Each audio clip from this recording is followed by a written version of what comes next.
long-term care insurance is actually probably the best way to plan for this care. It puts you in control. You buy a contract, you have rights under the contract. As long as you pay the premium, there's a benefit, whatever that benefit might be. And there's a lot of different kinds of long-term care these days. You can mix them with life insurance. You guys, I think, have a benefit when you retire. You can take up to $3,000 a year, I think, out of your retirement plan, tax-free, to pay for long-term care insurance. Right? Right? Okay. So that's huge. The problem is that long-term care insurance today is expensive, and the insurance companies are starting to step out of the marketplace because they're finding it's not like life insurance. Life insurance, they get a lot of premium with very little cash out of their pocket. Most of the policies when people buy life insurance don't mature. People fail to pay premiums, they cancel the policies after a while. Long-term care insurance, the industry is finding people are keeping the policies once they buy them. So they're having a hard time with it. We just saw in New York, I think John Hancock and one other company got a significant increase in premium. Other carriers have just stopped selling it. MetLife has stopped selling it. And the premiums are significant, significant. I went to get a policy for myself. I am 50 years old, and for my wife, I can't tell you how old she is, I get in trouble. So we went to get policies, good health, and we want bells and whistles policy, lifetime benefit, meaning we didn't want a policy that paid for 3 years. We wanted a policy that paid for as long as we were in the nursing home, right? And I think for us it was $12,000 a year. It's a big number. That does, no, combined. Combined. I've had clients in their 80s apply for long-term care insurance and get $15,000 premiums a year, $18,000 a premium a year.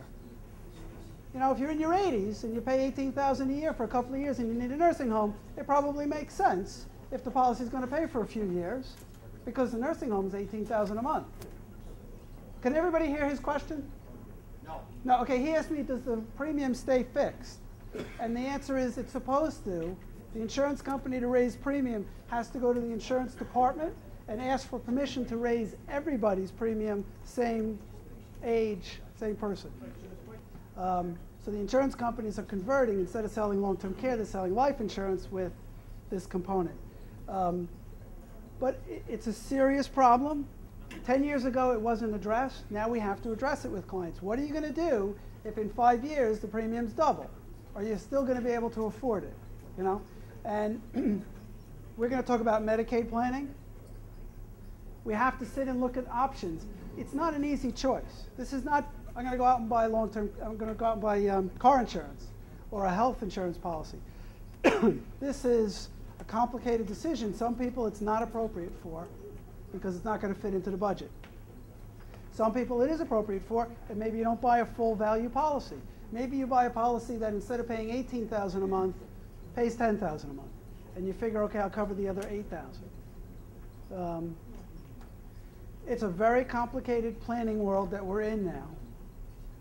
And so what we recommend to everybody, before you come see me to sit down and figure out what you want to do, talk to an insurance person that you trust, get some quotes, see what it looks like. Then we sit down and try to figure out what's the best plan of action for you. You know, there's different choices for everybody. You know, I have one client's worth $80 million. He needs a nursing home, he'll buy one. He's not worried about it. The long-term care insurance market is really aimed at people that are worth $2 million and less. Because when you start getting into the higher numbers, you can afford it, usually, pay for the nursing home out of pocket. You can, between the income that you earn off of your assets and whatever other income you have, you can cover the cost of care without depleting the estate too badly. For $2 million and under, this is a very significant issue. It really is, in estate planning world, the focus for $2 million and under. Yes, we have tax issues, we can talk about that, but those tax issues are nowhere as significant as this.